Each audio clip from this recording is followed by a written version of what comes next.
বন্ধুরা, আজ বানাবো নিরামিষ আলু পটলের তরকারি। আলু পটলটাকে ভেজে তুলে নিয়েছি। এবার ওই তেলের মধ্যে দুটো তেজপাতা, একটু গোটা গরম মশলা আর হাফ চামচ সাদা জিরে ফোড়ন দিয়ে দিচ্ছি।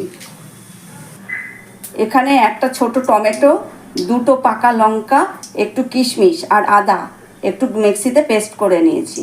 ফোড়নটা রেডি হয়ে গেছে। এবার আমি ওই পেস্টটা দিয়ে দিলাম। 1 চামচ হলুদ গুঁড়ো, 1 চামচ জিরে গুঁড়ো, 1 চামচ কাশ্মীরি মির্চ, অনুযায়ী নুন, দুটো চেরা কাঁচা লঙ্কা।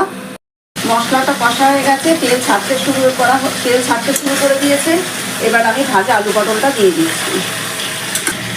এবার আমি হাফ চামচ চিনি দিয়ে দিলাম, যেহেতু নিরামিষ তরকারি একটু মিষ্টি না দিলে ভালো লাগে না।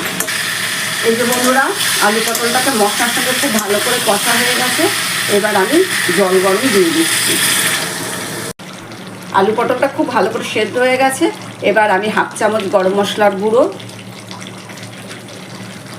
আর 1 চামচ একটু ঘি দিয়ে দিলাম।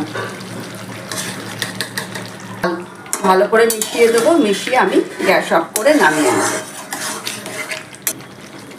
ভিডিওটা ভালো লেগে থাকলে বন্ধুরা একটা লাইক কমেন্ট করে দিও প্লিজ। সকলকে অনেক ধন্যবাদ।